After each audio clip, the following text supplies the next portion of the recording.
मर्दान खाने के खास कमरे में हल्का सा अंधेरा फैला हुआ था। नवाबजादा अयूब साहब अपनी पीठ गद्दे से टिकाए सामने बैठे अपने पोते नवाबजादा रेहाम को गहराई से देख रहे थे। उनकी निगाहें उसे जैसे भीतर तक पढ़ रही थीं। रेहाम खामोशी से अपने घुटनों पर रखे हाथों को देख रहा था, जैसे किसी गहरी सोच में डूबा हो। अयूब साहब ने खकार कर कमरे की खामोशी तोड़ी और भारी लहजे में बोले, कल रात हमने तुम्हें याद किया था, मगर तुम आए नहीं। अब दादा की बातों की तुम्हारे लिए कोई अहमियत नहीं रह गई क्या? रेहाम चुप ही रहा। उसे जवाब देना ज़रूरी नहीं लगा। कुछ पल अयूब साहब उसे देखते रहे और फिर एक बार फिर बोले, तुम्हारी जगह कोई और होता और हमारे सवाल का जवाब न देता तो खुदा की कसम नवाब रेहाम खानज़ादा, मैं उसका कत्ल कर देता। उनके लहजे में गुस्सा साफ झलक रहा था। खैर, क्या सोचा है तुमने? निकाह किस तारीख पर रखना है? लड़की तैयार है, एक नहीं चार चार। तुम बस हुक्म करो किसे फ़ाइनल करना है। तस्वीरें तो मैंने भेज दी हैं। रेहाम ने सिर उठाकर उनकी ओर देखा, मगर होंठ अब भी बंद थे। उसका यूं खामोश रहना अयूब साहब को तैश दिला रहा था, मगर वो जानते थे कि ज़बरदस्ती करने से कोई फ़ायदा नहीं होगा, इसलिए नरमी से ही उसे मनाना चाहते थे। उनकी आवाज़ अब एक ख़ास गहराई और संजीदगी लिए हुए थी। तुम्हारी उम्र अभी शादी की है बेटा, बेहतर यही होगा कि तुम ज़िंदगी की नई शुरुआत करो। इतना बड़ा कारोबार, इतना बड़ा घर, गाड़ियाँ, ये सब किसके नाम छोड़कर जाएं हम?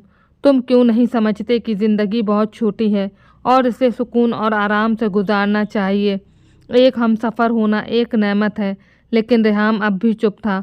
उस पर यह खामोशी फपती थी, मगर आज यही खामोशी अयूब साहब का खून जला रही थी।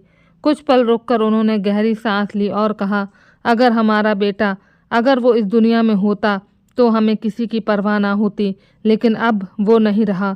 अब तुम ही हमारा सब कुछ हो। तुम्हें ही कदम उठाना होगा हमारे लिए, इस जायदाद के लिए, अपने लिए, खुदा के लिए। रेहाम, समझने की कोशिश करो। अब तुम्हारा शादी करना बेहद ज़रूरी है। हमें तुम्हारी नस्ल चाहिए ताकि हम सुकून से इस दुनिया से रुखसत हो सकें। कब तक हम तुम्हारी जिम्मेदारी उठाते रहेंगे? तुम 30 साल के एक मुकम्मल मर्द हो। अगर तुम शादी नहीं करोगी तो हमारी सारी जायदादें ट्रस्ट में चली जाएंगी। ये बात तुम्हें क्यों समझ नहीं आती? उनके लहजे में मायूसी छिपी थी, जो बरसों के तजुर्बों से बोझिल हो चुकी थी। कुछ पल बाद रेहाम की आवाज़ कमरे में गूंजी। लहजा बेहद संजीदा था। मैं अपने माँ बाप की शादी का अंजाम देख चुका हूँ दादा जान। आपकी शादी का भी अंजाम मेरी इन आँखों ने देखा है। मेरी सगी माँ ने हमारे बीच रहकर मेरे बाप का कत्ल किया था, जिसमें आपकी बीवी भी शामिल थी।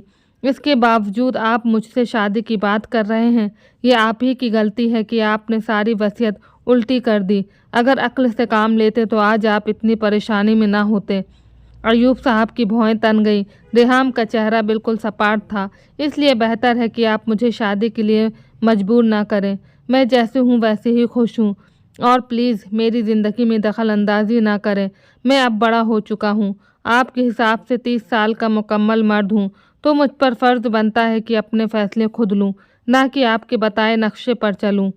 अयूब साहब एकदम तड़प उठे। बस कर दो ये तंज भरी बातें करना।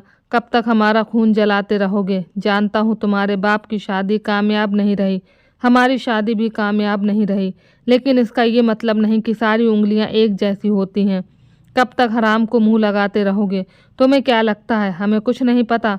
हमें सब मालूम है कि तुम किस तरह की ज़िंदगी जी रहे हो। जो काम तुम अपनी मर्जी से करते हो, औरतों के साथ रातें रंगीन करते हो, तुम्हें क्या लगता है कि हमें कुछ नहीं पता?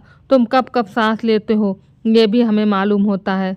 रेहाम की आंखों में अचानक एक चमक उभरी। गुस्से की उसे ये आदतें सख्त नापसंद थीं। अवसर इन बातों से वो झुंझला जाता था।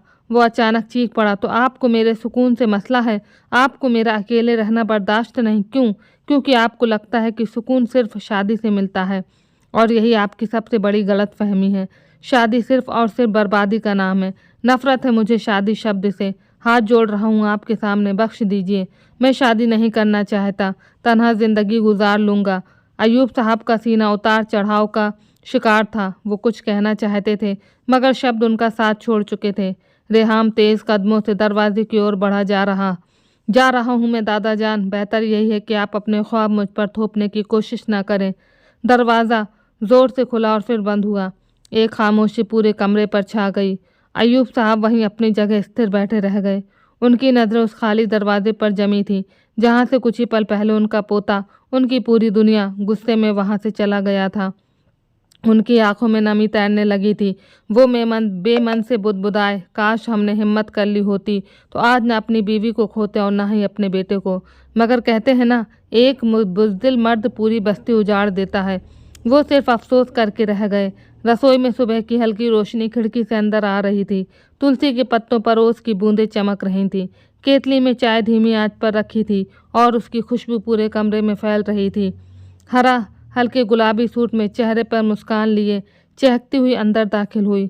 हाथ में चाय का खाली कप था जो उसने लाकर सिंक में रखा और जैसे ही पीछे मुड़ी एक सख्त पकड़ ने उसका बाजू पकड़ लिया। वो दर्द से कराह उठी। 19 साल की वह नाजुक सी लड़की थी। फरजाना बेगम की आंखें गुस्से से लाल थीं। कहाँ नाचती फिर रही हो तुम? कुछ होश है तुम्हें? इतनी बड़ी घोड़ी को होकर नाचती फिर रही हो? हरा चौंक कर उनकी ओर देखी। क्या मतलब चाची? उन्हें इतने गुस्से में देख उसका पूरा वजूद कांप उठा। फरजाना बेगम का लहजा हरा जहर से भरा था। क्या कहा था मैंने तुमसे? अयाज के कमरे की सफाई करनी थी। तुम्हें मेरी बात समझ नहीं आती क्या? कल रात से वो गुस्सा कर रहा है और तुमको होश ही नहीं। इसीलिए तुम्हें उसकी बीवी बनाया था कि तुम इतनी लापरवाह बनो। अगर यही तुम्हारी हरकतें रहीं तो वो दिन दूर नहीं जब तुम्हें तलाक दिलाकर इस घर से निकाल दूंगी। हरा ने जल्दी से सफाई दी। सच चाची, मैं गई थी लेकिन वो मुझे अंदर ही नहीं आने देता। कहता है कि उसके कमरे को छूने की ज़रूरत नहीं, कुछ भी ना छेड़ो। वो मुझसे नफरत करता है, एक नज़र देखना भी पसंद नहीं करता। उसकी नज़र में मैं बस एक बेकार चीज़ हूँ। अगर उसका बस चले तो मुझे अभी के अभी इस घर से निकाल दे। आप ही हैं जिन्होंने मुझे अब तक इस घर में पनाह दी है। मैं बहुत मजबूर हूँ चाची। मैं रात को गई थी लेकिन उसने बहुत जलील किया। अब मुझ में हिम्मत नहीं है कि फिर उसका सामना कर सकूँ। उसने कहा था कि अगर ज़रा भी गैरत हो तो उसके कमरे के पास भी मत आना। फरजाना बेगम ने एक झटके से उसका बाजू छोड़ा, जैसे किसी घिनौनी चीज़ को छू लिया हो। उफ खुदाया, 19 साल की हो, जवान लड़की, मर्द तुम्हारे निकाह में है। अपनी अदाओं से, अपनी बातों से, अपनी सेवा से उसे अपनी ओर माइल करो। मगर तुमसे होगा कहाँ ये सब? तुम्हें तो बस अपनी मर्जी चलवानी आती है। हरा की पलकें छपकने लगीं, होंठ कांपे। नाचना गाना, मेकअप, हंसी मजाक, ये सब तो आता है तुम्हें, लेकिन पति की सेवा करना, उसके दिल में जगह बनाना, उसका सुकून बनाना, ये सब नहीं आता। ये सब तुम्हारे लिए बेकार है। मेरा बस चले तो तुम्हारा मुंह तोड़ दूं। फरजाना बेगम का चेहरा अब तंज और गुस्से से बिगड़ चुका था। उसके घर चली जाओ, उसके साथ बाहर घूम आओ, मेहमानों के सामने मीठे लहजे में बोल लो।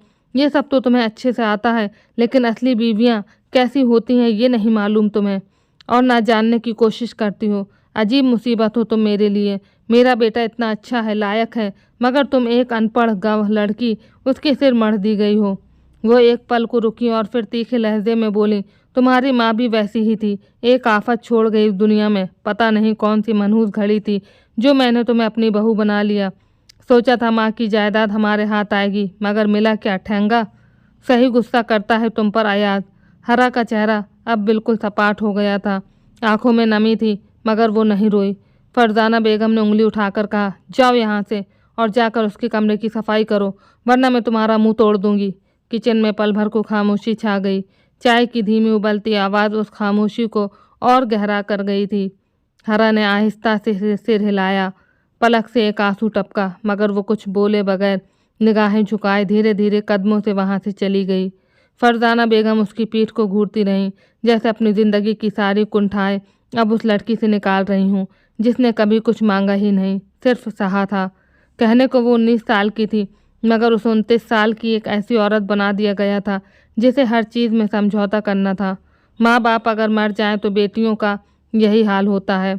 इस मासूम का भी यही हाल किया जा रहा था। निकाह का नाम लेकर उसे बार बार जलील किया जाता था, यहाँ तक कि अब वो खुद से नफरत करने लगी थी। अब तो वो नमाजों में मौत की दुआएं मांगने लगी थी। दफ्तर में पूरी तरह सुकून और व्यवस्था का माहौल था।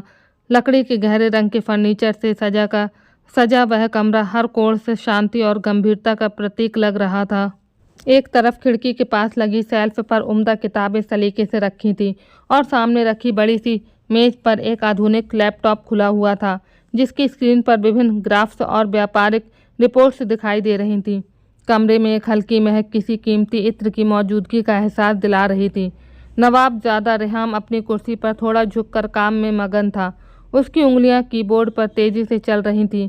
उसकी नज़रें लगातार लैपटॉप की स्क्रीन पर जमी थीं और उसके माथे पर हल्की सी शिकने एक गंभीर मसले की ओर इशारा कर रही थी। अचानक मेज पर रखे मोबाइल फ़ोन की बीप ने कमरे की खामोशी तोड़ दी। रेहाम ने बेमन से फ़ोन की तरफ देखा। स्क्रीन पर शहजाद का नाम चमक रहा था, उसका बचपन का दोस्त, उसकी ज़िंदगी का वो साथी जिससे हर सुख दुख का लम्हा जुड़ा था। बस वही एक शख्स था जिसकी मौजूदगी उसे सुकून देती थी। कुछ पल वो असमंजस में रहा, फिर धीरे से कॉल रिसीव की। हाँ शहजाद। लेकिन दूसरी तरफ से आने वाली आवाज़ उसकी उम्मीदों के उलट थी। नवाब साहब, मैं शहजाद साहब का नौकर बोल रहा हूँ। रेहाम के माथे की सिलवटें और गहरी हो गईं। हाँ कहो। साहब की तबीयत बहुत ख़राब है, वो लगातार आपको याद कर रहे हैं। बेहतर होगा कि आप एक बार आ जाएं। हालात कुछ पेचीदा हैं, उनके घर वालों को अभी ये बात नहीं बताई गई है। साहब का कहना है कि वो सिर्फ आपसे मिलना चाहते हैं।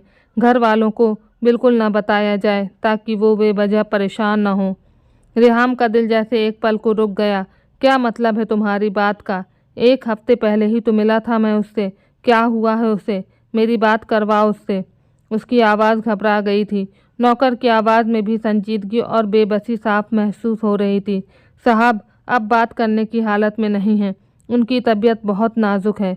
बस एक ही बात बार बार कह रहे हैं, रेहाम को बुला लो। शायद ये आखिरी बार हो जब वो आपसे मिल सकें, क्योंकि उनकी हालत ऐसी नहीं है कि ज़्यादा देर तक जिंदा रह पाएं। नौकर की आवाज़ हल्के से काँपी थी। रेहाम का चेहरा एकदम जर्द पड़ गया। उसने कुर्सी पीछे सरकाई और फौरन खड़ा हो गया। ठीक है, मैं आ रहा हूँ। एड्रेस भेजो, किस अस्पताल में है वो? उसकी जान जैसे सांसत में थी। यही तो उसका इकलौता दोस्त था जिसे वो अपना सब कुछ मानता था। उसके बारे में ऐसी खबर सुनकर उसके हाथ पैर ठंडे पड़ चुके थे। साहब घर पर ही हैं, डॉक्टरों ने वहीं इलाज शुरू कर दिया है, आप सीधे वहीं आ जाइए। रेहाम ने मुश्किल से खुद को संभालते हुए ओके कहा और कॉल काट दी। उसने जल्दी से लैपटॉप बंद किया, मोबाइल और गाड़ी की चाबी उठाई और तेज़ी से दफ्तर के दरवाजे की ओर बढ़ा। उसकी चाल में बेचैनी साफ झलक रही थी। दरवाज़ा खोलते हुए उसके जहन में शहजाद की मुस्कान घूम गई। उनकी आखिरी मुलाकात का लम्हा और एक भीतरी बेचैनी ने उसका सीना जकड़ लिया था। वो बस एक ही दुआ कर रहा था कि शहजाद की तबीयत और ना बिगड़े और वो महफूज रहे। एक बात उसे हैरान कर रही थी, अब तक अस्पताल क्यों नहीं ले जाया गया, घर वालों को क्यों नहीं बताया गया। एक पल को दिल में आया कि घर पर कॉल कर दे, लेकिन फिर उसने ये ख्याल झटक दिया, बेवजह उन्हें क्यों परेशान करना। कमरा एक बार फिर खामोश हो गया, मगर अब उस खामोशी में एक अदृश्य बोझ शामिल हो चुका था। दूसरी ओर अयाज का कमरा काफ़ी बड़ा और बेतरतीब था। ज़मीन पर कपड़े बिखरे पड़े थे, मेज़ पर चाय के पुराने कप और खाली बोतलें पड़ी थीं और कमरे में हल्की सी सिगरेट की बासी बदबू फैली थी। सामने लगी एलईडी स्क्रीन पर कोई म्यूज़िक वीडियो मुख्य रूप से चल रही थी और सोफे पर अयाज अधलेटा सा बैठा मोबाइल स्क्रॉल कर रहा था। हरा खामोशी से दरवाज़ा धकेल कर अंदर दाखिल हुई। वो हल्के नीले रंग के साधारण सूट में थी। चेहरे पर थकावट और परेशानी साफ झलक रही थी। नज़रें झुकाए उसने अंदर कदम रखा और एक सहमी हुई नज़र अयाज की ओर डाली, फिर धीरे से झुककर ज़मीन पर पड़े कपड़े समेटने लगी। अयाज ने सिर उठाकर एक गहरी और ठंडी नज़र उस पर डाली और कुछ पल यूं ही घूरता रहा। फिर उसकी आंखों में गुस्सा उभरा और वो झल्लाकर बोला, किसकी इजाज़त से मेरे कमरे में घुसी हो? मैंने बुलाया है तुम्हें? मना नहीं किया था कि मेरे कमरे की सफाई तुम नहीं करोगी? फिर क्यों जलील होने आ रही हो? रात ही तुम्हें निकाला था यहाँ से, तुम्हारी कोई सेल्फ रिस्पेक्ट है भी या नहीं? हरा घबरा कर बोली, चाची ने भेजा है, बस जल्दी से सफाई करके चली जाऊंगी। कमरा बहुत गंदा हो गया है, थोड़ी देर लगेगी, आप परेशान ना हो, मैं आपको बिल्कुल डिस्टर्ब नहीं करूंगी, आप बस वहीं बैठे रहिए। वो बेबसी से बोल रही थी। एक तरफ उसकी चाची और दूसरी ओर ये जल्लाद, दोनों ने मिलकर उसकी रूह तक सुखा दी थी। अयाज एक झटके से खड़ा हो गया, उसका लहजा अब कड़वाहट से भरा हुआ था। मर्जी मेरी कि गंदा रखूं या साफ, मैंने साफ कहा था, तुम मेरे कमरे में मत आना। ना जाने कौन सी मनहूस घड़ी थी जो तुम मेरे नसीब में बांध दी गई। वो दिन दूर नहीं जब तुम्हें अपनी ज़िंदगी से निकाल फेंकूंगा। नफरत करता हूँ तुम्हारी सूरत से, मर क्यों नहीं जाती तुम। हरा का चेहरा एकदम सफ़ेद पड़ गया। वो सहम गई। पीछे हटते हुए दरवाजे की ओर मुड़ने ही लगी थी कि अयाज की आवाज़ ने उसके कदम रोक दिए। 1 मिनट ठहरो। हरा सहम कर पलटी और उसकी तरफ देखने लगी। अयाज कदम दर कदम चलता हुआ उसके करीब आया। उसकी आंखों में उलझी हुई एक तीव्रता थी। वो उसके ठीक सामने आकर रुका और धीरे से उसका चेहरा हाथ में पकड़ लिया। दोनों तरफ से देखते हुए बोला, वैसे एक बात कहूँ, मेरे लिए एक काम करोगी? उसकी आवाज़ की टोन अचानक बदल गई थी। कोई देखता तो यकीन ही नहीं करता कि कुछ देर पहले यही शख्स उस पर चीख रहा था। हरा की सांसें तेज़ हो गई थीं। उसने घबरा कर नज़रें झुका ली। जी बोलिए, क्या करना है? घबराहट से उसके हाथ पांव काँप रहे थे। इस आदमी के सामने वैसे ही उसकी रूह काँप जाती थी। कुछ पल अयाज खामोश रहा, फिर धीमी आवाज़ में बोला, अगर तुम चाहती हो कि मैं तुम्हारे साथ नॉर्मल हो जाऊं, हमारे बीच एक नॉर्मल रिश्ता बन जाए, तो तुम्हें मेरा एक काम करना होगा। अगर तुम ये काम ईमानदारी से करोगी, ये बात हमारे बीच ही रहेगी, तो मैं वादा करता हूँ कि हम एक बेहतर ज़िंदगी जिएंगे। ना कोई तुम्हें टेंशन होगी और ना मैं कभी तुम्हें दुख पहुँचाऊँगा। हरा फौरन बोल पड़ी, जी जी मैं करूँगी, आप हुक्म करें। उसे उम्मीद की एक किरण नजर आई। वो तो यही चाहती थी कि सब कुछ ठीक हो जाए, चाची की तरफ से भी प्यार मिले और अयाज के साथ भी रिश्ता सुधर जाए। मोहब्बत तो एक ऐसी चीज़ है कि थोड़ी सी नरमी पाकर जानवर को भी हो जाती है। अयाज ने एक पल उसकी आंखों में देखा, जैसे कुछ तौल रहा हो। फिर ठंडी आवाज़ में बोला, अच्छा अभी के लिए तुम जाओ, शाम तक मैं खुद बात करूँगा तुमसे। उसकी आवाज़ अब पहले जैसी सख्त नहीं थी, जैसे वो खुद भी अपनी बात से हैरान हो। हरा ने बिना कुछ कहे जल्दी से अपना दुपट्टा संभाला और कमरे से निकल गई। जैसे उसकी सांस कमरे के अंदर बंद थी और बाहर निकलते ही वो आज़ाद हो गई। कमरा फिर से खामोश हो गया, लेकिन अयाज के चेहरे पर एक उलझी हुई सोच अब भी बाकी थी। तभी बाहर चमचमाती काली गाड़ी एक झटके से कोठी के वसी पोर्च में आकर रुकी। दरवाज़ा खुलने से पहले ही नवाबजादा रेहान बाहर आकर निकल आया और सीढ़ियाँ फांदता हुआ तेज़ी से मुख्य गेट की ओर बढ़ा। उसकी सांसें फूली हुई थीं, चेहरे पर घबराहट और आंखों में बेचैनी साफ दिख रही थी। लाउंज के अंदर आते ही उसे नौकर दिखाई दिया तो वो बेतहाशा उसकी ओर लपका, शहजाद कहाँ हैं? नौकर कुछ घबरा गया, साहब वो अंदर कमरे में हैं। क्यों, क्या हुआ? सब खैरियत है? रेहाम ने उसे हैरानी से देखा, लेकिन फिर सर झटकते हुए बोला, शहजाद का बताओ कहाँ है वो? नौकर ने दाईं तरफ के कमरे की ओर इशारा किया, लेकिन उसके चेहरे की उलझन रेहाम को भी उलझा गई थी। वो चुपचाप सीढ़ियाँ पार कर शहजाद के कमरे के दरवाजे तक पहुँचा और जैसे ही दरवाज़ा खोला, सामने का मंजर देखकर कुछ पल के लिए सन रह गया। कमरे के बीचों बीच शहजाद ठंडा शरबत हाथ में लिए सोफे पर आराम से लेटा था। सामने बड़ी स्क्रीन पर कोई कॉमेडी फिल्म चल रही थी और वो उसमें पूरी तरह मशगूल था। दरवाजे की आवाज़ पर वो चौंक कर खड़ा हो गया। ओह रेहाम, मैं बीमार ही था, बस अभी थोड़ी तबीयत ठीक हुई तो बाहर आ गया। डॉक्टर भी आया था अभी। लेकिन रेहाम ने उसकी कोई बात सुने बिना तेज़ी से उसके करीब जाकर जोरदार थप्पड़ उसके गाल पर दे मारा। वो 2 कदम पीछे हटा और रेहाम गुस्से से गरजा, शर्म नहीं आई तुझे? सेहत जैसे मसले पर मजाक करता है कोई? पता है 2 बार रास्ते में मेरा एक्सीडेंट होते होते बचा है। जिस रफ्तार से आया हूँ मैं ही जानता हूँ, लानत है ऐसे झूठ पर। शहजाद कुछ देर चुप रहा, फिर धीमे से बोला, ओ यार माफ़ कर देना, क्या हुआ, इतना गुस्सा क्यों करता है हर वक्त? फिर बोला, वैसे मैं क्या करता, बहुत याद आ रहा था तू, और तुझे पता था अगर सीधी बात करता तो तू आता ही नहीं। ऑफिस मीटिंग, फाइलें, यही सब ज़्यादा ज़रूरी है ना तेरे लिए? मैं तो गया भाड़ में। रेहाम तंज कसते हुए बोला, तो तूने झूठ बोलकर मेरी जान खतरे में डाल दी? शहजाद आगे बढ़ा और उसका बाजू थाम लिया। नहीं यार, जानबूझकर नहीं किया, सोचा नहीं था कि तू ऐसे आ जाएगा। नौकर को 2000 दिए थे कि फ़ोन कर दे, बस इतना ही किया था। तुझे देखे एक ज़माना हो गया, कभी कॉल कभी मीटिंग। भाई है मेरा, बचपन का यार, अब भी तुझे याद ना करूं तो किसे करूं? रेहाम ने बाजू छुड़ाया और मुंह फेरते हुए गुस्से में बोला, शर्म करो झूठे इंसान, पिछले हफ्ते ही हम दोनों फिर खुद को संभालते हुए बोला, मैं जा रहा हूँ, नहीं बैठना मुझे। अपनी परेशानियाँ अलग हैं और तू ऊपर से मुझे और उलझा देता है। शहजाद ने फ़ौरन उसका बाजू पकड़कर ज़बरदस्ती सोफे पर बिठा दिया। नहीं, अब तू आया है तो ऐसे ही नहीं जाएगा, मेरे साथ खाना खा कर ही जाएगा।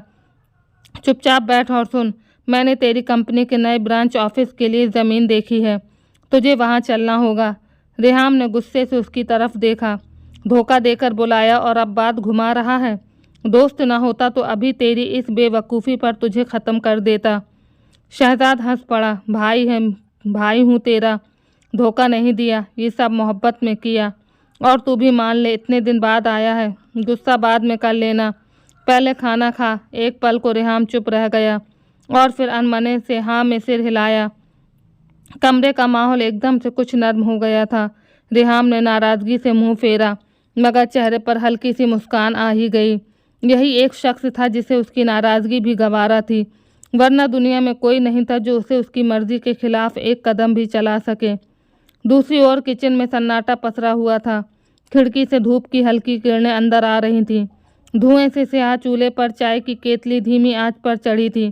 सिंक में बर्तनों की हल्की हल्की आवाज़ गूंज रही थी। हरा हल्के नीले रंग की चादर ओढ़े बर्तन धोने में मशरूफ़ थी। उसका चेहरा पसीने से तर था, मगर आंखों में सुकून की तलाश थी। तभी दरवाजे की तरफ से कदमों की आहट हुई। वो ज़रा भी नहीं चौंकी, मगर अगले ही पल पीछे से सख्त लहजे में आवाज़ आई, क्या कर रही हो? वो बुरी तरह चौंक गई। उसे ज़रा भी अंदाज़ा नहीं था कि वो वहाँ आ जाएगा। हरा ने झटपट पलटकर देखा। अयाज दरवाजे में खड़ा था, बाजू सीने पर लपेटे, चेहरे पर सख्ती और ठंडा सा असर। मैं बर्तन धो रही थी। वो घबरा गई। आपको कुछ चाहिए? अयाज ने कमरे में कदम रखते हुए कहा। हाँ, एक कप कॉफ़ी बना दो और मेरे कमरे में आओ, मुझे तुमसे एक ज़रूरी बात करनी है। रात में करने से अच्छा है कि अभी कर लें। जितने जल्दी मामला हल हो उतना ही हमारे लिए बेहतर है। हरा के हाथ एक पल के लिए रुक गए। उसने हिचकिचाते हुए पूछा, सब ठीक है ना? कोई बड़ी बात तो नहीं? वो फ़ौरन अपनापन जताते हुए बोली, मगर अयाज के चेहरे पर झुंझलाहट आ गई। वो पास आकर दहाड़ा, समझ नहीं आता तुम्हें जलील होना अच्छा लगता है क्या? कहा है ना चुपचाप कमरे में आओ, वहीं बात करूँगा। एक बात भी नहीं समझती एक बार में। हरा का चेहरा पीला पड़ गया, आंखें झुक गईं और वो चुपचाप रह गई। अयाज और उसके करीब आकर कठोर स्वर में बोला, और हाँ, ये बात सिर्फ हमारे बीच रहेगी, किसी को बताने की ज़रूरत नहीं, खास कर अब्बा को। अगर कुछ बताया तो याद रखना, तुम्हारी टांगें तोड़ दूंगा और तलाक दे दूंगा। फिर इसी घर के सर्वेंट क्वार्टर में काम करती रहना, हमारी नौकरानियों की तरह। हरा की सांस जैसे रुक गई। उसने धीरे से उसकी तरफ देखा, जैसे कुछ कहना चाहती हो मगर शब्द ना मिल रहे हों। जी, वो धीमी आवाज़ में बोली, जी अभी आती हूँ। अयाज ने पलटकर उस पर एक तीखी नज़र डाली और बगैर कुछ और कहे किचन से निकल गया। किचन की खामोशी पहले से और भारी हो गई थी। बर्तनों की आवाज़ अब बेमानी लग रही थी। हरा ने नल बंद किया, हाथों से बहता हुआ पानी थम गया। वो साकित खड़ी रही, होंठ काँप रहे थे, जैसे भीतर कोई तूफान रुकने की कोशिश कर रहा हो। कुछ पल बाद उसने आहिस्ता से चादर ठीक की और चुपचाप कमरे की ओर चल दी, उस खामोशी के साथ जिसमें डर, बेबसी और कई अनकहे सवाल छुपे थे। लेकिन दिल बार बार एक ही बात कह रहा था, जो बात होने वाली है वो ठीक नहीं है। डर के मारे उसकी जान हलक में अटकी हुई थी, मगर जाना तो था ही और उसकी बात भी सुननी थी, क्योंकि इस वक्त का हाकिम अयाज था और वो उसकी एक खरीदी हुई गुलाम की तरह थी। ड्राइंग रूम में हल्की रोशनी थी। मेज़ पर गर्म चाय की भाप उठ रही थी। दीवार पर लगी घड़ी की टिक टिक और बाहर से आती गाड़ियों की आवाज़ें इस खामोशी में बस हल्का सा खलल डाल रही थीं। रेहाम सोफे पर बैठा था, बाजू सीने पर लपेटे, चेहरा सपाट और नज़रें सामने टिकी हुई थी, जैसे कोई गहरी उलझन उसे घेर रही हो। शहजाद ने धीरे से चाय का कप उसके सामने रखा और खुद भी पास की कुर्सी पर बैठ गया। माफ़ कर दो भाई, कब तक नाराज़ रहोगे? वो नर्म लहजे में बोला। रेहाम ने एक नज़र उसकी तरफ देखा, फिर गहरी सांस लेकर बोला, यार मैं पहले ही दादा की वजह से बहुत परेशान हूँ और तुम उल्टी सीधी बातें करके मेरा सुकून छीन लेते हो। तुम्हें जब मन करता है मेरे ऑफिस आ जाते हो, मिलने या बात करने का दिल करता है तो बिना सोचे चले आते हो। तुम्हारे लिए मेरे पास वक्त ही वक्त है, लेकिन आगे से इस तरह की टेंशन मत देना। शहजाद चौंक कर बोला, हाँ मैं समझ रहा हूँ और आगे से सच में ध्यान रखूँगा। खैर ये बताओ क्या हुआ, सब ठीक है? दादा ने कुछ कहा क्या? कोई बात हो गई? उसने आगे झुकते हुए कहा, जब तुम आए थे तो तुम्हारे चेहरे से ही समझ गया था कि कुछ गड़बड़ है। रेहाम ने कुछ पल चुप रहकर चाय का कप उठाया और नज़रें हटाए बिना धीमी आवाज़ में बोला, दादा को मेरी शादी की जिद लग गई है। तुम तो जानते हो दादा एक बार किसी बात पर अड़ जाएं तो जब तक वो पूरी ना हो चैन से नहीं बैठते। 2 दिन पहले भी वही कह रहे थे कि अब तुम्हें शादी कर लेनी चाहिए, निकाह की तारीख दो, लड़कियां देख रखी हैं। यहाँ तक कि कहने लगे कि एक साथ 4 निकाह कर लो, तुम्हें कोई नहीं रोकेगा, बट शादी तो तुम्हें करनी ही होगी। अजीब टेंशन में डाल दिया है उन्होंने। रेहाम ने झुंझलाते हुए कहा। शहजाद ने सिर हिलाया, तो कर लो शादी, इसमें कौन सी बड़ी बात है। ज़िंदगी जैसे चल रही है वैसे ही चलती रहेगी। दादा की खुशी के लिए एक लड़की को घर ले आओ। वैसे भी यार एक फैमिली तो होनी ही चाहिए। हाँ 4 शादियां मत करना वरना ज़िंदगी मुश्किल हो जाएगी। रेहाम ने हल्के गुस्से से सिर झटका। फैमिली होनी चाहिए ये बात मैं मानता हूँ, लेकिन आजकल की औरतें इस काबिल नहीं रह गईं कि उनसे शादी की जाए। बस दिखावा, मतलब परस्ती और फ़ायदे की सोच, प्यार वफा और त्याग की भावना तो जैसे अब रही ही नहीं। हर कोई बस अपना स्वार्थ देखता है। शहजाद हल्का सा मुस्कुराया, इतनी भी निराशा ठीक नहीं, सब एक जैसे नहीं होते। खैर मैंने तुम्हें यहाँ किसी और वजह से भी बुलाया है। रेहाम ने चौंक कर उसकी तरफ देखा। हाँ कहो क्या बात है? वह चाय की चुस्की लेते हुए बोला। अपनी परेशानी कहकर अब उसका दिल थोड़ा हल्का हो गया था।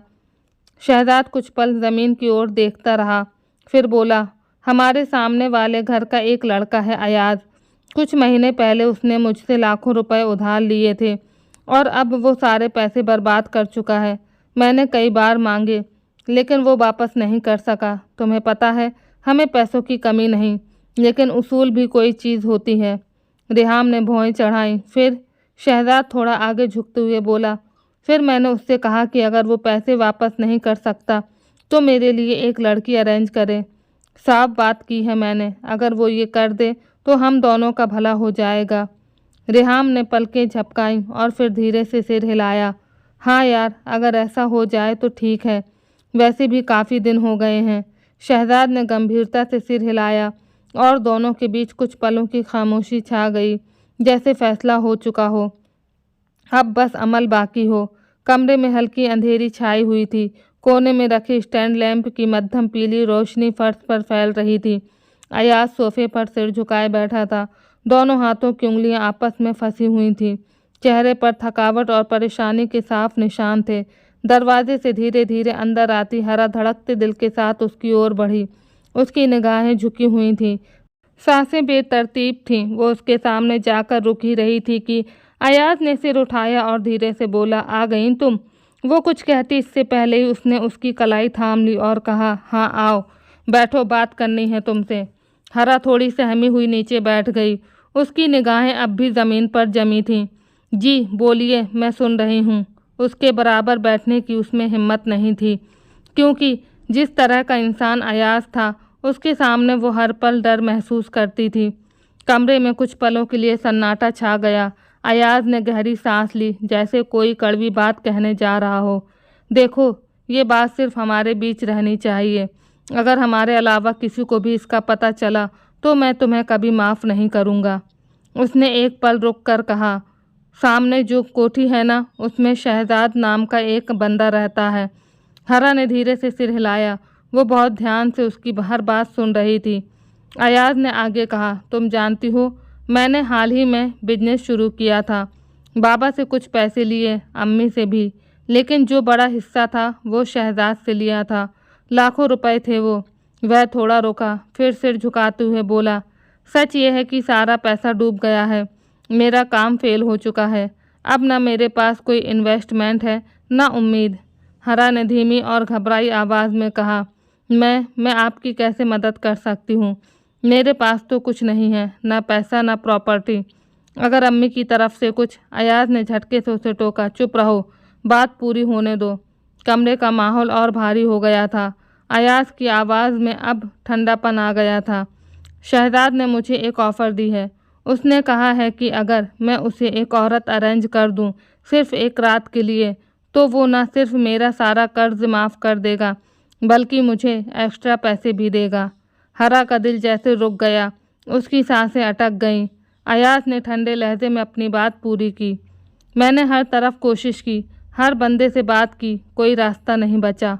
और फिर मेरे दिमाग में एक ख्याल आया, बात एक रात की ही तो है, तुम चली जाओ तो बात बन सकती है। ये बात किसी को पता भी नहीं चलेगी और हमारे बीच ही रहेगी, इज्जत भी बनी रहेगी और पैसा भी घर आ जाएगा। अगर मैं बाहर से औरत अरेंज करता तो हिस्सा उसे भी देना पड़ता। मेरी बात समझ रही हो ना तुम? ये सुनते ही हरा झटके से अपनी जगह से खड़ी हो गई। उसकी आंखों में अविश्वास, दुख और गहरा आघात था। उसने फटी फटी नज़रों से अयाज को देखा, जैसे उसका जाना पहचाना इंसान अचानक अजनबी बन गया हो। आप क्या कह रहे हैं? उसकी आवाज़ टूट रही थी। मैं आपकी बीवी हूँ, आपके निकाह में हूँ और आप मुझे? अयाज ने आंखें चुरा ली, जैसे ज़मीर भी अब जवाब दे गया हो। कमरा अब सिर्फ सन्नाटे से गूंज रहा था और उस सन्नाटे में हरा की टूटती हुई रूह की चीख साफ सुनाई दे रही थी। वो कुछ कहता इससे पहले ही वह और ऊंची आवाज़ में चिल्लाई, दिमाग खराब हो गया है आपका? इतनी गिरी हुई बात आप सोच भी कैसे सकते हैं? आप इतने नीचे कैसे गिर सकते हैं? उसकी आवाज़ में काँप थी, लेकिन हर लफ्ज़ जहर की तरह निकल रहा था। मैं आपकी बीवी हूँ, निकाह में हूँ। अगर आप मुझसे नफ़रत भी करते हैं तो भी मैं आपको ये हक़ कभी नहीं दूंगी कि मेरे सामने ऐसी गंदी बात करें। अयाज का चेहरा एक पल के लिए सख्त हो गया, लेकिन वो चुप रहा। हरा की आंखों में आंसू तैरने लगे थे। आवाज़ और तेज़ हो गई, मैं आपकी शिकायत जाकर चाचू से करूँगी। उन्हें बताऊँगी कि आप कितनी गिरावट पर उतर आए हैं। वो ही आपको ठीक करेंगे। आज पहली बार वह उसकी आंखों में आंखें डालकर बिना डरे बोल रही थी। इतना कहते ही वह मुड़कर दरवाजे की तरफ बढ़ी, लेकिन अयाज ने झपट कर उसका बाजू पकड़ लिया। उसकी पकड़ में गुस्सा, बेबसी और धमकी तीनों शामिल थे। क्या चाहती हो लड़की? तलाक दे दूं? टांगे तोड़ दूं तुम्हारी? वो गरजा। समझ क्यों नहीं आ रहा तुम्हें? तुम्हारे पास कोई ऑप्शन नहीं है, तुम इनकार नहीं कर सकती। हरा ने रोते हुए बाजू छुड़ाने की कोशिश की। हाथ छोड़िए मेरा, मर जाऊंगी लेकिन ये गंदा काम नहीं करूंगी। अयाज के चेहरे पर एक पल के लिए सख्ती आई, लेकिन उसकी आंखों में उलझन भी झलकने लगी। उसने झटके से उसका हाथ छोड़ दिया, जैसे कोई चीज़ उसके हाथ को जला गई हो। कुछ पल खामोशी रही, फिर वह ठंडी आवाज़ में बोला, मर्जी है तुम्हारी, जाकर सोच लो, लेकिन याद रखना तुम्हारे पास नहीं का ऑप्शन है ही नहीं। रात तक मुझे जवाब चाहिए और जवाब हाँ में होना चाहिए, वरना तलाक देकर तुम्हें इस घर से निकाल दूंगा। उसकी आंखों में कोई शर्म या पछतावा नहीं था, बस एक धमकी थी जो तीर बनकर हरा के सीने में चुभ गई। हरा ने उसकी तरफ देखा, आंसू अब गालों पर बह रहे थे, दिल जैसे छाती में मचल रहा था। वो बिना कुछ कहे तेज़ी से कमरे से निकल गई। उसके कदमों की आवाज़ जैसे पूरे घर में गूंज रही थी। वो उसके कमरे से सीधा बाहर की ओर बढ़ी। बरामदे में कदम रखते ही हरा का वजूद जैसे बिखर गया। उसकी हिचकियां अब सांसों का साथ तोड़ रही थीं। आंखें लाल, चेहरा आंसुओं से तर और दिल एक गहरे जख्म की तरह धड़क रहा था। वो दीवार से टिककर खड़ी हो गई और बेआवाज़ रोती रही। इतनी बेबसी उसने आज तक महसूस नहीं की थी। कुछ ही पल बीते थे कि आसमान पर घने बादल गरजे और एकदम से बारिश शुरू हो गई। बरामदे के सामने फैले आंगन में बारिश तेज होती गई। वो थोड़ी आगे बढ़ी और नंगे पांव बारिश में जा खड़ी हुई। उसने आंखें बंद की, चेहरा आसमान की तरफ किया और दोनों हाथ बेख्तियार फैला दिए, जैसे कुछ मांगना चाहती हो, जैसे फरियाद करना चाहती हो, जैसे उस पानी से वो गंदगी धोना चाहती हो जो लफ्ज़ों के रूप में उस पर फेंकी गई थी। इतनी मुश्किल ज़िंदगी भी होती है क्या? दिल में एक सवाल उठा जो शब्दों का रूप नहीं ले सका। उसके कानों में अयाज की वो बातें गूंज रही थीं जो चंद लम्हे पहले उसके सिर्फ कानों में नहीं, उसकी रूह में उतर गई थी। एक रात के लिए चली जाओ, बस यही जुमला उसके पूरे वजूद को काट रहा था। माँ बाप तो कब के बिछड़ चुके थे। छोटी थी जब एक हादसे में वो दोनों दुनिया छोड़ गए। तब बिरादरी के बुजुर्गों ने फैसला किया कि बच्ची को अपने ही ख़ानदान में रखा जाए। अपने ही खून के बेटे से निकाह कर दिया ताकि वो दर दर ना भटके। मगर क्या वाकई वो अपना था, जिसने एक पल को भी उसे इज्जत नहीं दी, जो हर रोज़ उसे नीचा दिखाता, हर बात पर चिल्लाता, और आज आज उसने सारी हदें पार कर दी थी। वो घर जिसमें वो पनाह ढूंढने आई थी, वही घर उसे बेइज्जती का गहवारा बना रहा था। चाची, जिन्हें उसमें माँ समझा, दिन भर काम करवाती थी और बदले में ताने मिलते थे। घर का हर शख्स जैसे उसकी मजबूरी से वाकिफ़ था और वो मजबूरी बन चुकी थी। माँ बाप के मरने के बाद की बच्ची, जो बस एक छत की तलाश में सब सहती रही, लेकिन आज वो छत भी उसके सिर से गिरा दी गई थी। उसने एक सिसकी ली और आहिस्ता से ज़मीन पर बैठ गई। कपड़े बारिश से भीग चुके थे, मगर वह खुद को रोक नहीं सकी। जैसे ये बरसात उसकी तकलीफ़ों को धो देगी, जैसे ये आंसू उसके भीतर की आग को बुझा देंगे। लेकिन कोई था जो सामने खिड़की पर खड़ा बारिश में भीगती उस लड़की को गौर से देख रहा था। उसकी आंखों में एक अजीब सी चमक उभरी। जिंदगी में पहली बार नवाबजादा रेहाम के चेहरे पर मुस्कान फैल गई थी। कौन है ये हूर? उसके मुंह से अनायास ही निकल पड़ा। वह कई लम्हों तक यूं ही उसे खामोशी से निहारता रहा, जैसे दुनिया थम गई हो। उसकी पेशानी पर उलझन की लकीरें साफ दिख रही थीं। कुछ देर बाद कमरे का दरवाज़ा धीरे से खुला और एक नौकर झिझकता हुआ अंदर आया और अदब से बोला, जी सर, हुक्म कीजिए, आपने बुलाया था। रेहाम की नज़रें हरा से हटी नहीं थी, बस ठहरे हुए लहजे में कहा, सामने जो लड़की खड़ी है, जो बारिश में भीग रही है, उसे देख रहे हो? नौकर ने खिड़की से बाहर झांका। जी सर, देख रहा हूँ, बोलिए। जाओ उसके बारे में पूरी जानकारी लाओ। कौन है, कहाँ से आई है और इस घर में क्या कर रही है? जी बेहतर सर। नौकर ने सिर झुकाया और जल्दी से बाहर चला गया। वक्त धीरे धीरे बीत रहा था। 1 घंटा गुजर चुका था। अब रेहाम सोफे पर बैठा था, कोहिनी मेज पर टिकाए, उंगलियां आपस में जकड़ी हुई थीं। कुछ देर पहले वह लड़की अंदर चली गई थी और उसका जाना जैसे एक हसीन मंजर के हट जाने जैसा था। बारिश की वजह से वह रुका रहा और यही रुकना उसकी ज़िंदगी बदल गया। उसका चेहरा गंभीर था। तभी दरवाज़ा फिर से खुला और नौकर अंदर आया। उसने झुकते हुए कहा, सर, जानकारी मिल गई है, कहो। रेहाम की नज़रें उस पर टिकी थीं, लेकिन लहजा बेकरार था। सर, उनका नाम हरा है। पूरा नाम हरा अयाज अहमद, उम्र 19 साल। माँ बाप का कई साल पहले इंतकाल हो चुका है। वह अपने चाचा चाची के साथ रहती है और चाची के बेटे अयाज अहमद से उसका निकाह हो चुका है, वही लड़का जो सामने वाले घर में रहता है। रेहाम के चेहरे पर जैसे सन्नाटा छा गया। उसकी आंखों में एक पल को खालीपन उतर आया। फिर वह अचानक उठ खड़ा हुआ और तेज़ आवाज़ में बोला, क्या ये निकाहशुदा है? ये पहले से किसी और की हो चुकी है? ये मुमकिन ही नहीं। नौकर घबरा कर पीछे हट गया। सर, मैंने बहुत तहकीक से पुष्टि की है। अभी वह और कुछ कहता उसी पल शहजाद कमरे में दाखिल हुआ। उसने नौकर की घबराहट और रेहाम के चेहरे के भाव देखे तो चौंक गया।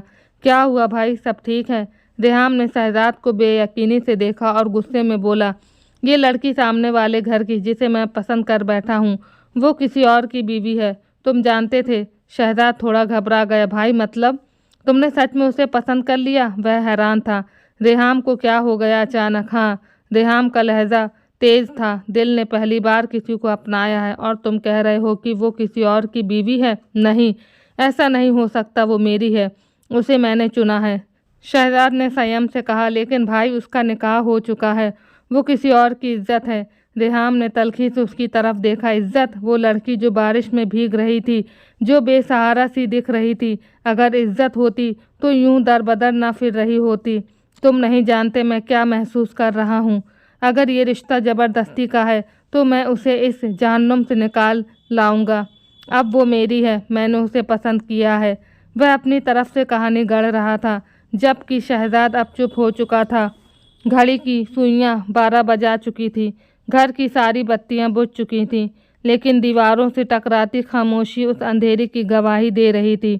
हरा अपने कमरे के फर्श पर चुपचाप बैठी थी, सिर घुटनों में दबाए चादर में लिपटी, जैसे इस दुनिया से खुद को छिपाना चाहती हो। दिल में डर और बेबसी जहर की गांठ बनकर बैठ चुके थे। तभी दरवाजे की कुंडी धीरे से खुली। वह साकित हो गई। अगले ही पल अयाज कमरे में दाखिल हुआ। कदम धीमे थे, लेकिन इरादे सख्त। वो उसके करीब आया, कुछ पल उसे देखा, फिर बिना कुछ कहे उसका बाजू जोर से पकड़कर खींचते हुए उठाया। क्या सोचा तुमने? उसकी आवाज़ ठंडी और बेरहम थी। तुम्हारी तरफ से हाँ है या नहीं? कल तुम्हें उनके घर जाना है, एक नौकरानी की तरह। शहजाद से मेरी बात हो चुकी है। हरा कुछ पल उसकी आंखों में देखती रही, जैसे पहचानने की आखिरी कोशिश कर रही हो। फिर उसके लहजे में हिकारत आ गई। हाथ छोड़िए मेरा, मुझे नहीं जाना। आप जैसे घटिया इंसान को शौहर कहते हुए भी शर्म आती है। अगले ही पल एक ज़ोरदार थप्पड़ उसके गाल पर पड़ा। हरा लड़खड़ा गई, मगर खुद को संभाल लिया। अयाज दांत भींचते हुए बोला, अगर तुम नहीं गई तो मैं तुम्हारी कब्र खुदवा दूंगा। जानती हूँ मैं क्या क्या कर सकता हूँ। बहते आंसू और कांपती आवाज़ में हरा बोली, क्यों फिरौन बन रहे हैं आप? आप इंसान हैं, मुसलमान हैं। जो बात आप मुझसे कह रहे हैं वो जिना है, और जिना कब से किसी मर्द के हुक्म का हिस्सा बन गया। वो तो अल्लाह के नज़दीक सबसे बड़ा गुनाह है। अयाज ने ज़ोर से ठहाका लगाया, लेकिन उसकी आवाज़ में वह वहशीपन था। मज़हब की बातें मत करो, तुम्हें जाना ही पड़ेगा, और अगर नहीं गई तो मैं तुम्हें तलाक दे दूंगा। देखो ये पेपर्स तैयार हैं। उसने जेब से तलाक के कागज़ निकाले और उसके मुंह पर फेंक दिए। सिर्फ एक साइन की ज़रूरत है, फिर तुम मेरे रिश्ते से आज़ाद हो जाओगी। बोलो, मंजूर है? हिरा के पांव लड़खड़ा गए। वह ज़मीन पर बैठ गई, हाथ जोड़कर रोते हुए गिड़गिड़ाने लगी। मत कीजिए मेरे साथ ऐसा। मैंने आपसे कभी कुछ नहीं मांगा, सिर्फ इज्जत मांगी थी, और आपने वो भी छीन ली। अयाज का चेहरा पत्थर जैसा सख्त हो चुका था। वह पीछे हट गया, जैसे अपना फैसला सुना चुका हो। कमरे की फिजा में सांस लेना मुश्किल हो गया था। आखिरकार हिरा ने कांपते हुए जिस्म, टूटती आवाज़ और बहते आंसुओं के साथ वो अल्फाज कहे जो उसकी खुददारी के कब्र पर आखिरी कील थे। ठीक है, मैं चली जाऊंगी, लेकिन तलाक नहीं लूँगी। अयाज के होठों पर एक हल्की सी फतह की मुस्कान उभरी और वह बिना कुछ कहे कमरे से बाहर चला गया। पीछे सिर्फ एक औरत रह गई थी, जो अब खुद को पहचानने से भी कासिर थी। दोपहर ढल चुकी थी, सूरज की तपिश मध्यम हो चली थी, लेकिन हिरा का दिल जैसे जलता हुआ अंगारा था। वह कांपते कदमों से शहजाद की कोठी के दरवाजे तक पहुंची। सिर पर दुपट्टा ओढ़े, निगाहें झुकाए, चेहरे पर बेयकीनी, शर्मिंदगी, डर और लाचारी साफ झलक रही थी। नौकर ने उसे देखते ही बिना कोई सवाल किए अंदर आने दिया, जैसे सब पहले से तय था।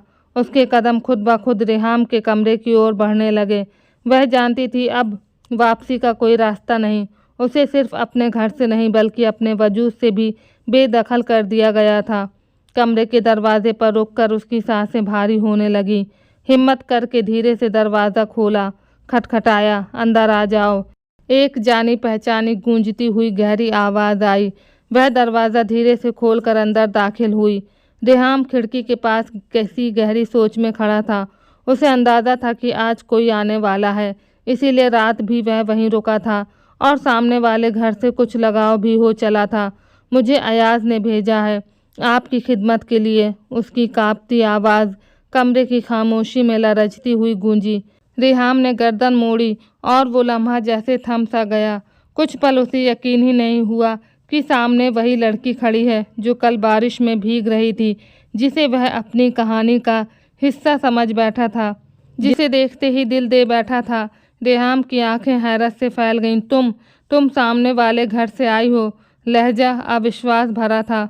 उसने धीरे से सर हिलाया। जी, मुझे अयाज ने भेजा है। ये अल्फाज उसके मुंह से बहुत मुश्किल से निकल पाए। कुछ पल कमरे में सन्नाटा छा गया। फिर रेहाम आगे बढ़ा और इसकी आंखों में झांका। तुम उसकी बीवी हो ना? उसका लहजा डगमगा गया था। हिरा की आंखों से आंसू टपक पड़े। वह निगाहें झुकाकर धीरे से सिर हाँ में हिला गई। मगर उसने तुम्हें क्यों भेजा? रेहाम की आवाज़ में अब हैरानी के साथ गुस्सा भी शामिल हो चुका था। हिरा ने एक पल को सांस रोकी, फिर दोनों हाथ जोड़कर रेहाम के कदमों में बैठ गई। मुझे माफ़ कर दीजिए प्लीज़, मेरे साथ कुछ गलत मत कीजिए। मैं बहुत मजबूर लड़की हूँ। उसने मुझसे ज़बरदस्ती ये सब करवाया है। वो जालिम है, दरिंदा है। मेरे पास और कोई रास्ता नहीं था। खुदा के लिए मुझे माफ़ कर दीजिए। कमरे में जैसे हवा रुक गई थी। रेहाम का चेहरा सख्त था, मगर आंखों में नमी तैरने लगी थी। कुछ पल तक वह कुछ नहीं बोला, सिर्फ खामोशी से उसकी हालत देखता रहा। फिर गहरी सांस लेकर बोला, उठो, यहाँ कोई तुम्हारे साथ कुछ नहीं करेगा। तुम यहीं बैठो, 1 घंटे बाद वापस चली जाना। कोई तुम्हें कुछ नहीं कहेगा, टेंशन मत लो, सब ठीक हो जाएगा। इतना कहकर वह मुड़ा और कमरे से बाहर चला गया। हीरा हैरानी से उसकी पीठ को देखती रही, बहते आंसू और उलझा हुआ चेहरा। ये सब क्या था वह कुछ समझ नहीं पाई, लेकिन दिल के किसी कोने में अजीब सा सुकून उतरने लगा था, जैसे किसी नामालूम हिफाजत की चादर उस पर तान दी गई हो। उसने बेख्तियार शुक्र अदा किया कि उसकी इज्जत दागदार होने से बच गई, लेकिन आज उसे अयाज अहमद से गहरी नफरत महसूस हो रही थी। वक्त धीरे धीरे बीतता गया। 1 घंटे बाद वह चली गई थी। सोच के मुताबिक वह दरवाजे पर ही मिला था। उसने भी सिर्फ गर्दन हिलाई थी और अपने कमरे में छिप गई थी। 2 दिन बाद दोपहर का वक्त था। हीरा बरामदे के एक स्तंभ से टिकी चुपचाप बैठी थी, आंखें दूर खला में गुम थी। जहन में अब भी वही 2 दिन पुराना मंजर ताज़ा था, जब उसे रेहाम के कमरे में एक बेज़बान मुजरिम की तरह खड़ा होना पड़ा था, मगर उस शख्स ने उसे छुआ तक नहीं। वह लम्हा, वह अजनबी सा वक़ार उसे बार बार सोचने पर मजबूर कर रहा था कि आखिर वह इंसान था कौन। कुछ पल बाद अचानक ही घर के दरवाजे पर ज़ोर ज़ोर से दस्तक होने लगी। दरवाज़ा काँपने लगा। हीरा एक झटके से चौंकी, दिल तेज़ी से धड़कने लगा।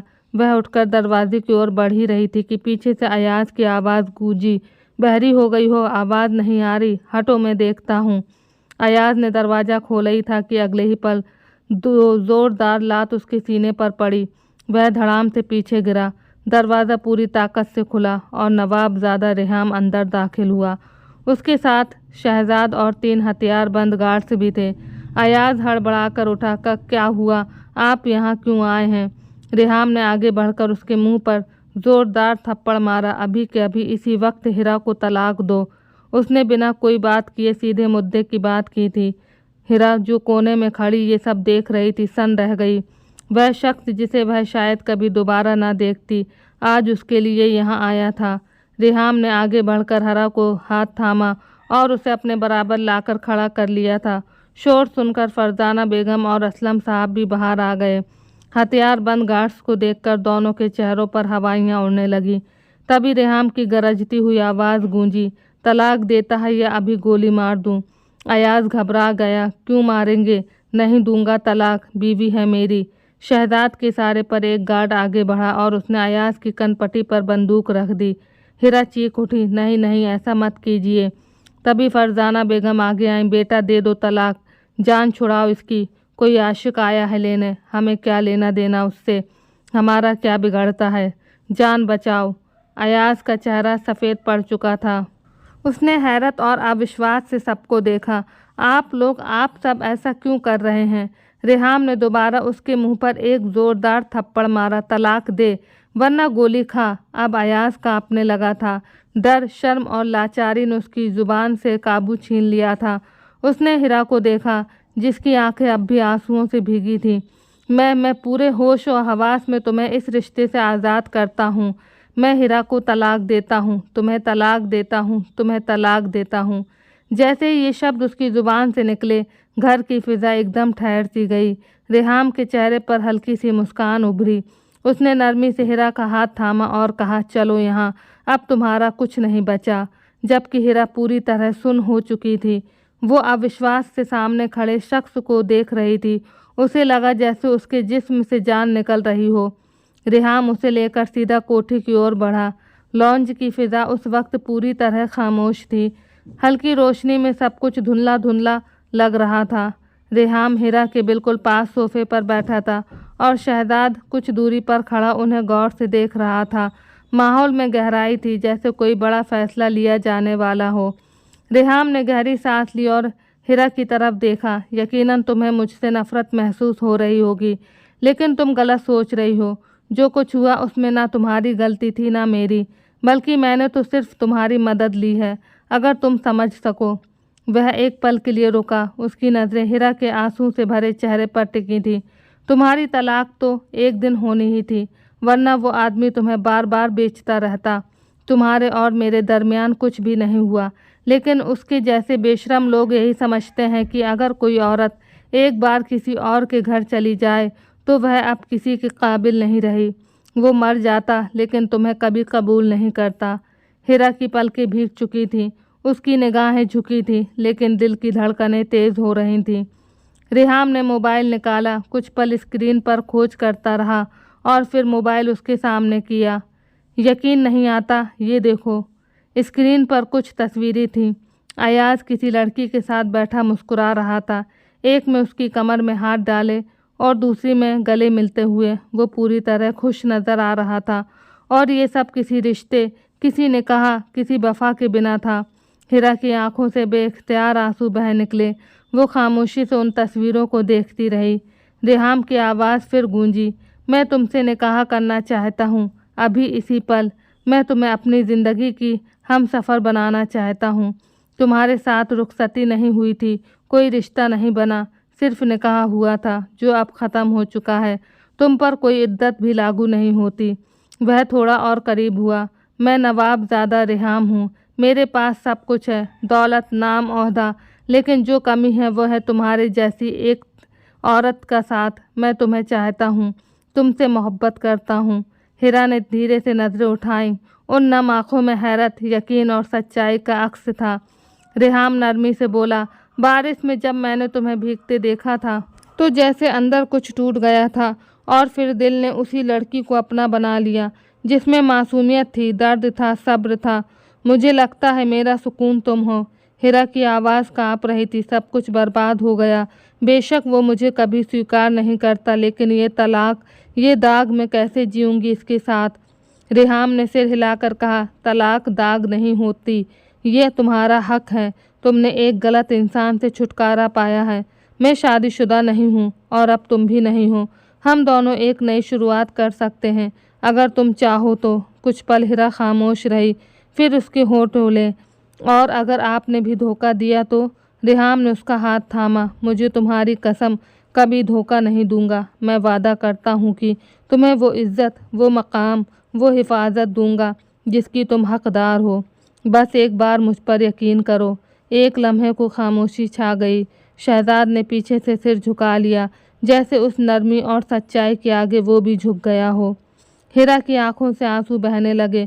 उसका दिल कांप रहा था, लेकिन उन लम्हों में शायद पहली बार उसे किसी की बातों में वो सच्चाई नजर आई जिसने उसकी टूटी हुई हस्ती को सहारा दिया था।